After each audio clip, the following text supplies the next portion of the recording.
Hello friend, आज हम CGTT वर्ग 2 या छत्तीसगढ़ शिक्षक पात्रता परीक्षा 2019 में पूछे गए महत्वपूर्ण प्रश्नों का MCQ करने वाले हैं, जो आपके आने वाले एग्जाम के लिए महत्वपूर्ण हो सकते हैं।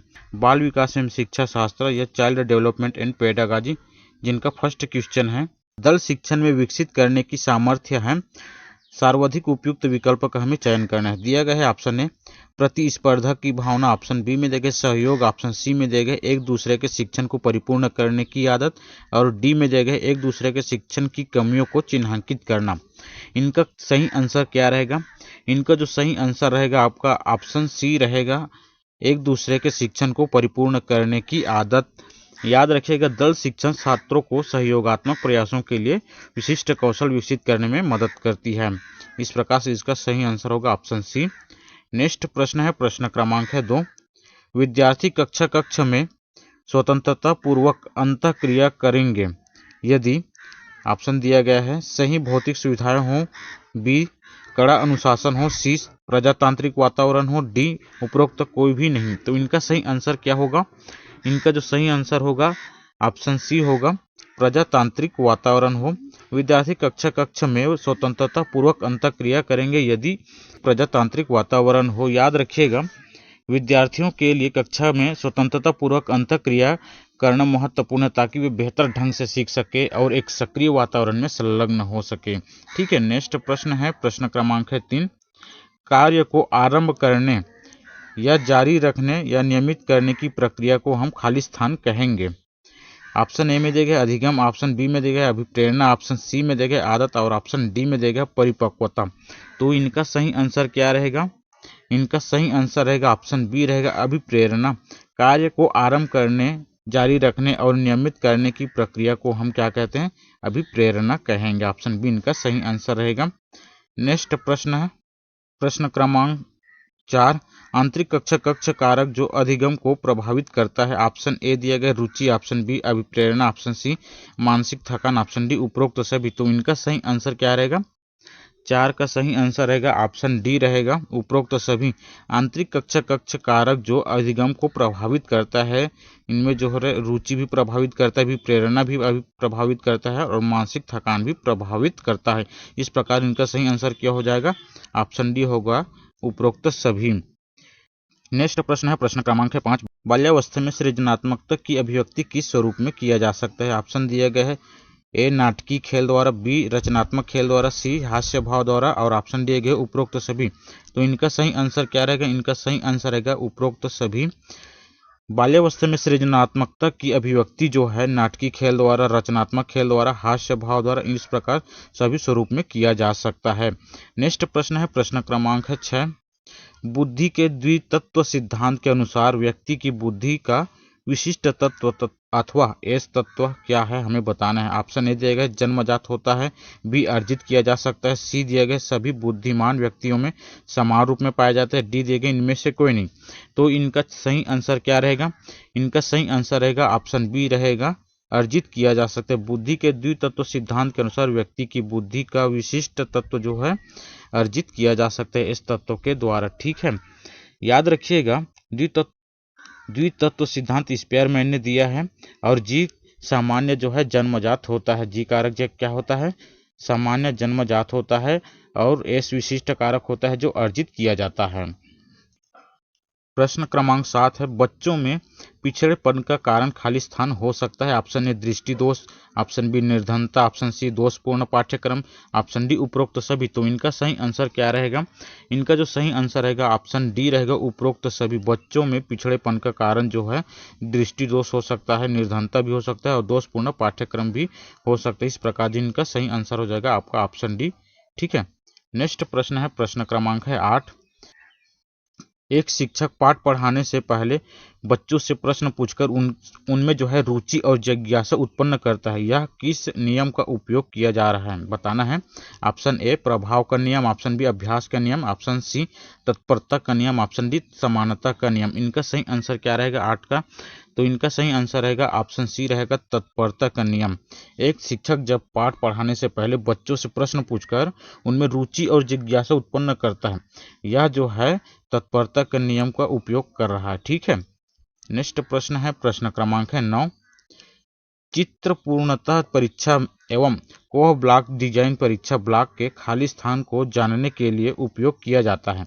ऑप्शन ए दिए गए रुचि, ऑप्शन बी अभिक्षमता, ऑप्शन सी बुद्धि, ऑप्शन डी अभिवृत्ति।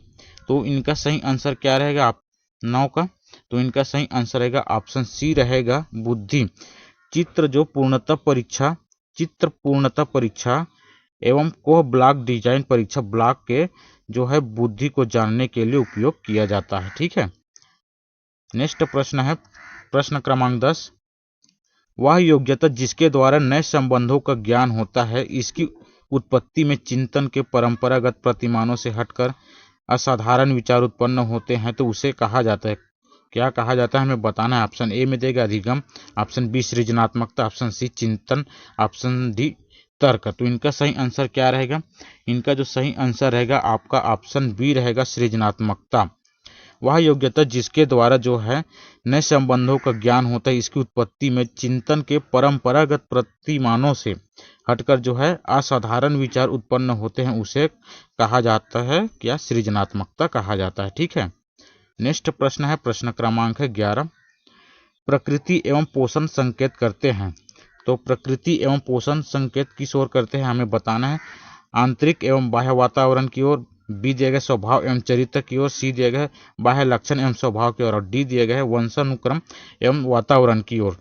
तो प्रकृति एवं पोषण संकेत करते हैं, तो ये संकेत करते हैं वंशानुक्रम एवं वातावरण की ओर जो है प्रकृति एवं पोषण संकेत करते हैं। किसकी ओर? वंशानुक्रम एवं वातावरण के अनुसार।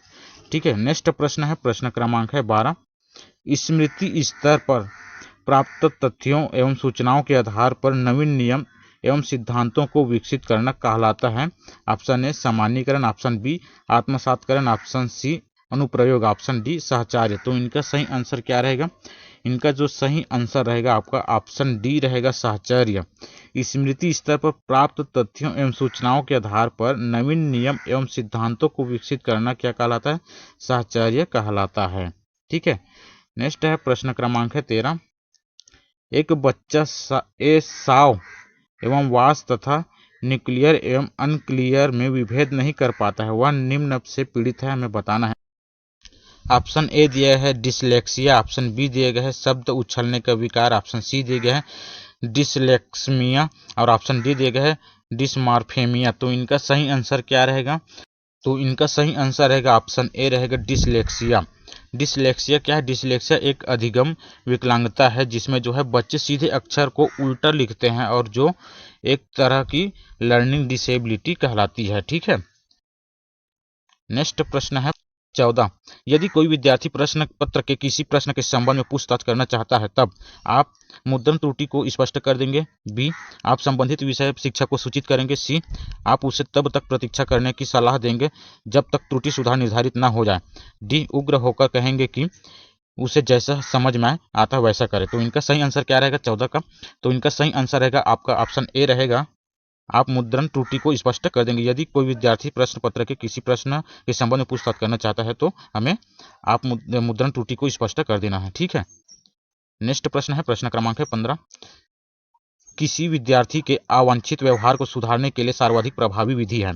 ऑप्शन ए विद्यार्थी को दंडित करना, ऑप्शन बी उसके पालकों को सूचित करना, ऑप्शन सी अवांछित व्यवहारों के कारणों का पता लगाकर ठीक करना, और डी है ध्यान न देना या उपेक्षा करना। तो इनका सही आंसर क्या रहेगा? 15 का सही आंसर रहेगा ऑप्शन सी रहेगा, अवांछित व्यवहार को कारणों का पता लगाकर ठीक करना। ठीक है।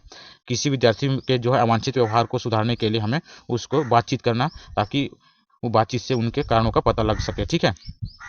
नेक्स्ट है, प्रश्न क्रमांक है 16। प्रोजेक्ट विधि से संबंधित कौन सा कथन सही है? दिया गया है ऑप्शन ए अनुभव द्वारा सीखना, ऑप्शन बी शिक्षक एवं सुविधादाता के रूप में, ऑप्शन सी दिया गया समस्या समाधान, ऑप्शन डी दिया गया उपरोक्त सभी। तो इनका सही आंसर क्या रहेगा? 16 का सही आंसर रहेगा आपका ऑप्शन डी उपरोक्त सभी। प्रोजेक्ट विधि से संबंधित जो है कौन सा कथन सही है? सभी कथन सही रहेगा। अनुभव द्वारा सीखना, शिक्षक एवं सुविधादाता के रूप में रहना शिक्षक को, और समस्या समाधान भी करना जो है, इस प्रकार से प्रोजेक्ट विधि से सभी संबंधित है। इसका सही आंसर हो जाएगा ऑप्शन डी। ठीक है। नेक्स्ट प्रश्न है, प्रश्न क्रमांक है 17। निम्नलिखित में से खुली पुस्तक परीक्षा प्रणाली का सर्वाधिक महत्वपूर्ण लक्षण है। ऑप्शन ए यह विद्यार्थियों को गंभीर होने में मदद करता है, ऑप्शन बी यह कक्षा में उपस्थित ऑप्शन बी, यह कक्षा में उपस्थिति को सुधारने में मदद करता है। सी दिए गए हैं, यह विद्यार्थियों में परीक्षा के प्रति दुश्चिंता को कम करता है।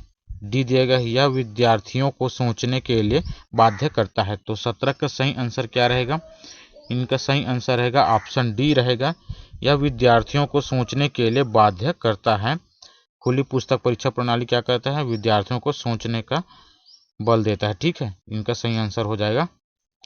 याद रखिएगा, खुली पुस्तक जो है परीक्षा प्रणाली से तात्पर्य परीक्षा के समय जो है छात्रों द्वारा पुस्तक को अपने साथ रखने तथा उन्हें देखने की अनुमति देने से है। ठीक है, नेक्स्ट प्रश्न है, प्रश्न क्रमांक है 18। अधिगम के लिए निम्नलिखित में से सर्वाधिक आवश्यक है। ऑप्शन ए, उत्तम पालक बाधक संबंध। ऑप्शन बी, उच्च बुद्धिमत्ता। ऑप्शन सी, उत्तम विद्यालय वातावरण। ऑप्शन डी, सीखने की इच्छा। तो इनका सही आंसर क्या रहेगा? 18 का सही आंसर क्या रहेगा जी? तो इनका सही आंसर रहेगा आपका ऑप्शन डी रहेगा। ठीक है, अधिगम के लिए निम्नलिखित में से सर्वाधिक आवश्यक है, तो सीखने की इच्छा सर्वाधिक है। ठीक है, नेक्स्ट प्रश्न है, प्रश्न क्रमांक है 19। यदि किताब पढ़ने पर किसी बालक को प्रसन्नता होती है तो यह बाह्य अभिप्रेरणा है। बी, आंतरिक अभिप्रेरणा है। सी, प्रशंसा प्राप्ति के लिए। तो ऑप्शन डी, उपरोक्त कोई भी नहीं। तो इनका सही आंसर क्या रहेगा 19 का? तो 19 का सही आंसर रहेगा आपका ऑप्शन बी रहेगा। ठीक है, आंतरिक अभिप्रेरणा। किताब पढ़ने पर किसी बालक को प्रसन्नता होती है, मतलब यह स्वयं के आंतरिक अभिप्रेरणा है। ठीक है, 20 एक शिक्षक कक्षा 7वीं के विद्यार्थियों के कार्य को एकत्रित कर पढ़ने के उपरांत अपने अगले पाठ को विद्यार्थियों की आवश्यकता के अनुरूप समायोजित करता है। वह करता है, क्या करता है हमें बताना है। ऑप्शन ए में देगा अधिगम का आकलन करता है। बी, अधिगम के जैसा आकलन करता है। सी, अधिगम के लिए आकलन। और ऑप्शन डी देगा अधिगम पर आकलन। तो इनका सही आंसर क्या रहेगा 20 का? तो 20 का सही आंसर रहेगा आपका ऑप्शन सी रहेगा। ठीक है, अधिगम के लिए आकलन। एक शिक्षक कक्षा 7वीं के विद्यार्थियों के कार्य को जो है एकत्रित कर पढ़ने के उपरांत अपने अगले पाठ को विद्यार्थियों की आवश्यकता के अनुरूप समायोजित करता है, तो वह करता है अधिगम के लिए आकलन करता है। ठीक है, नेक्स्ट है प्रश्न क्रमांक 21। जब शिक्षक बच्चों के समूह का एक अभिन्न अंग बनकर उनके व्यवहार की जानकारी लेता है तो यह खाली स्थान का उदाहरण है। ऑप्शन दिए गए हैं अनौपचारिक निरीक्षण, ऑप्शन बी में दिए गए असहभागी निरीक्षण, ऑप्शन सी में दिए गए औपचारिक निरीक्षण और ऑप्शन डी में दिए गए सहभागी निरीक्षण। तो इनका सही आंसर क्या रहेगा? तो 21 का सही आंसर रहेगा ऑप्शन डी रहेगा, सहभागी निरीक्षण। जब शिक्षक बच्चों के समूह का एक अभिन्न अंग बनकर उनके व्यवहार की जानकारी लेता है तो यह सहभागी निरीक्षण का उदाहरण है। ठीक है, इस प्रकार ऑप्शन डी इनका सही आंसर हो जाएगा। नेक्स्ट है, प्रश्न क्रमांक है 22। कोई भी बालक जिसका व्यवहार सामान्य सामाजिक व्यवहार से इतना भिन्न हो जाए कि उसे समाज विरोधी कहा जा सके, खाली स्थान है। ऑप्शन दिया गया है मंदबुद्धि बालक, ऑप्शन बी दिया गया बाल अपराधी बालक, ऑप्शन सी दिया गया पिछड़ा बालक और ऑप्शन डी दिया गया इनमें से कोई नहीं। तो इनका सही आंसर क्या रहेगा? तो इनका सही आंसर हो जाएगा आपका ऑप्शन बी होगा, बाल अपराधी। जब कोई बालक जो है जिसका व्यवहार सामान्य सामाजिक व्यवहार से इतना भिन्न हो जाए कि उसके समाज विरोधी कहा जा सके तो उसे कहा जाता है बाल अपराधी बालक। ठीक है, नेक्स्ट प्रश्न है, प्रश्न क्रमांक है 23। इनमें से कौन सा प्रमस्तिष्कीय पक्षाघात का प्रकार नहीं है? ऑप्शन ए दिया गया है मस्तिष्क स्तंभ, ऑप्शन बी दिया गया है मांसपेशीय डायस्ट्रोफी, ऑप्शन सी दिया गया है एथिटोटिस, ऑप्शन डी दिया गया है एटाक्सिया। तो इनका सही आंसर क्या रहेगा? ऑप्शन प्रश्न क्रमांक 23 का सही आंसर क्या रहेगा? तो इनका सही आंसर रहेगा ऑप्शन बी रहेगा, मांसपेशीय डायस्ट्रोफी। इनमें जो है प्रमस्तिष्कीय पक्षाघात का प्रकार नहीं है, ये क्या है? मांसपेशीय डायस्ट्रोफी है। ठीक है, अगला है प्रश्न क्रमांक 24। कौन सा कारक शिक्षण अधिगम प्रक्रिया से संबंधित नहीं? ऑप्शन ए दिया नवीन ज्ञान को पूर्व ज्ञान से जोड़ना, ऑप्शन बी अभ्यास कार्य तथा दोहराने की व्यवस्था, ऑप्शन सी विषय वस्तु की प्रकृति, ऑप्शन डी पुनर्बंडल की व्यवस्था। तो इनका सही आंसर क्या रहेगा? तो 24 का सही आंसर रहेगा आपका ऑप्शन सी रहेगा, अभ्यास कार्य तथा दोहराने की व्यवस्था। अभ्यास कार्य तथा दोहराने की व्यवस्था जो है शिक्षण अधिगम प्रक्रिया से संबंधित नहीं है। ये नवीन ज्ञान को पूर्व ज्ञान से जोड़ना ये शिक्षण अधिगम प्रक्रिया से संबंधित है। विषय वस्तु की प्रकृति ये भी संबंधित है। पुनर्बलन की व्यवस्था ये भी जो है शिक्षण अधिगम प्रक्रिया से संबंधित है। ठीक है, ठीक, नेक्स्ट प्रश्न है, प्रश्न क्रमांक है 25। अस्वाभाविक उत्तेजक के प्रति स्वाभाविक उत्तेजक के समान अनुक्रिया करना सीखना ही अधिगम है। यह कथन किस अधिगम सिद्धांत पर आधारित है? दिया गया है ऑप्शन ए प्रयास एवं त्रुटि का सिद्धांत, ऑप्शन बी परंपरागत अनुबंध अनुक्रिया का सिद्धांत, ऑप्शन सी सक्रिय अनुबंध अनुक्रिया का सिद्धांत और ऑप्शन डी दिया गया अधिगम का क्षेत्र सिद्धांत। तो इनका सही आंसर क्या रहेगा?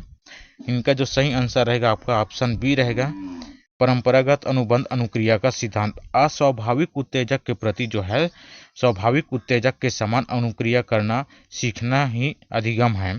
यह कथन जो है परंपरागत अनुबंध अनुक्रिया का सिद्धांत है। ठीक है, नेक्स्ट है प्रश्न क्रमांक 26। छिपी हुई वस्तुएं ढूंढ कर निकालना इस बात की ओर संकेत है कि शिशु निम्नलिखित में से किस संज्ञानात्मक कार्य में दक्षता प्राप्त करने लगा है? ऑप्शन ए साभिप्राय व्यवहार, ऑप्शन बी वस्तु स्थायित्व, ऑप्शन सी समस्या समाधान और ऑप्शन डी दिए गए प्रयोग करना। तो इनका सही आंसर क्या रहेगा? 26 का सही आंसर रहेगा आपका ऑप्शन बी रहेगा, वस्तु स्थायित्व। छिपी हुई वस्तुएं ढूंढ निकालना इस बात की ओर संकेत है कि शिशु जो है वस्तु स्थायित्व की ओर संज्ञानात्मक कार्य में क्या है दक्षता प्राप्त कर लिया है। ठीक है, नेक्स्ट है 27। बालकों की विभिन्नताओं के चाहे जो भी कारण हो, वास्तविक यह है कि विद्यालय को विभिन्न पाठ्यक्रमों के द्वारा उनका सामना करना चाहिए। यह परिभाषा किसने दिया है बताना है। ठीक है, option A Skinner, option B Morse एवं बिंगो ने, ऑप्शन सी क्रो एवं क्रो ने, ऑप्शन डी गैरिसन एवं अन्य। तो इनका सही आंसर क्या रहेगा?